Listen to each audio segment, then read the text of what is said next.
आखाती देशों में चल रहे युद्ध का असर भारत के विभिन्न उद्योगों पर दिखाई दे रहा है, लेकिन कपास उद्योग को इसका सकारात्मक लाभ मिल रहा है। पेट्रोलियम उत्पादों जैसे पेट्रोल, डीजल, गैस और पॉलिस्टर की कीमतें बढ़ने से पॉलिस्टर उत्पादन महंगा हो गया, जिससे कपास की मांग तेजी से बढ़ी है। इसी कारण कपास के दाम भी बढ़कर 8,500 रुपए प्रति क्विंटल से ऊपर पहुंच गए, जबकि पहले ये 7,500 से 7,600 रुपए के बीच थे। सीसीआई द्वारा खरीद के दौरान किसानों को लगभग 8,100 रुपए तक का भाव मिला था, लेकिन बाद में खरीद बंद होने से कई किसान चिंतित थे। वर्तमान में यवतमाल निजी बाजार में कपास को 8,400 से 8,500 रुपए प्रति क्विंटल तक दाम मिल रहे हैं, जिससे कुछ किसानों और व्यापारियों को फायदा हो रहा है। हालांकि अधिकांश किसानों ने पहले ही कम कीमत पर अपनी उपज बेच दी थी और केवल 5 से 10% किसानों के पास ही कपास शेष है। विशेषज्ञों के अनुसार युद्ध के कारण पेट्रोलियम और पॉलिस्टर महंगे होने से कपास की मांग और कीमतों में सुधार हुआ है, जिससे बाजार में सकारात्मक माहौल बना है और आगामी समय में किसानों व उद्योगों को कुछ लाभ मिलने की संभावना है। मी प्रीतम भास्कर नागरगोजे, राहणार डोरली, यवतमाळ। माझ्याकडे 10 एकर शेती आहे। त्याच्यात 4 एकर कापूस होता। त्याच्यात मला 30 क्विंटल कापूस झाला आहे।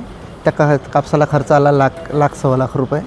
त्यानंतर त्याच्यात जो कापूस झाला आहे, मला जे आता युद्ध झालं आहे अमेरिका आणि इराणचं, त्या युद्धामुळे असा फायदा झाला आहे आम्हाला वाटलं का भाव मिळणार नाही, आता भाव घसरेल, तर आता भाव वाढला आहे प्रायव्हेटचा।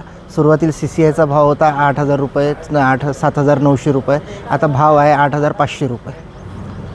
त्यामुळे आम्हाला एवढीच हे आहे, इच्छा आहे आमची का 12 महिने आम्हाला असाच भाव मिळावा, सोयाबीनला, कापसाला, सर्व्याला, फक्त शेतकऱ्याच्या मालाला भाव मिळावा।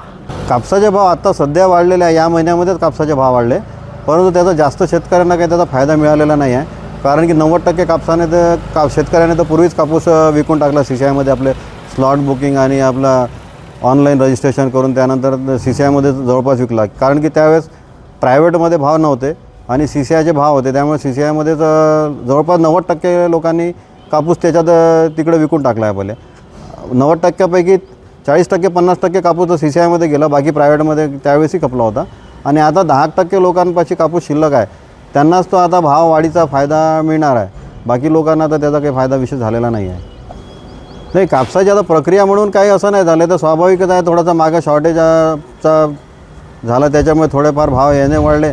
आणि दुसरी गोष्ट म्हणजे आता युद्धाच्या आखाती देशाच्या युद्धामुळे जे आता पेट्रोलियम प्रॉडक्ट थोडंसं महाग झालं, त्या अनुषंगाने पॉलिस्टरचे भाव पण वाढले। तर पॉलिस्टरचे भाव वाढल्यामुळे पॉलिस्टरचे भाव जवळपास 1.5 पटीने वाढले। त्या अनुषंगाने आता कसं कापसावर थोडासा त्याचा परिणाम पडलेला आहे, त्याचा कापसाचा वापर त्याच्यामध्ये वाढलेला आहे, म्हणून आता कापसाला थोडी डिमांड वाढलेली आहे। यापूर्वी एका महिन्याच्या अगोदर कापसाचे भाव 78-79 रुपयापर्यंत होते, ते आता 84-85 रुपये आहे।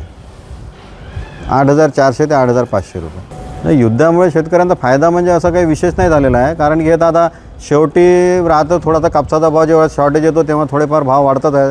हे दरवर्षीप्रमाणे यावर्षी तसेच भाव वाढलेले आहे। पूर्वी कापसाचे भाव जसे 76-77 असे भाव होते आणि त्यावेळेस सीसीआयचे भाव 8,000 रुपये होते। त्यामुळे जवळपास लोकांनी सीसीआयमध्येच कापूस विक्री केला आहे। आणि आता जे 10% लोकांजवळ तो कापूस शिल्लक राहिलेला आहे, त्यांना या भाववाढीमुळे थोडाफार फायदा होऊन राहिला आहे, परंतु ज्यांनी पूर्वी विकून टाकला त्यांना त्याचा काही फायदा नाही आहे।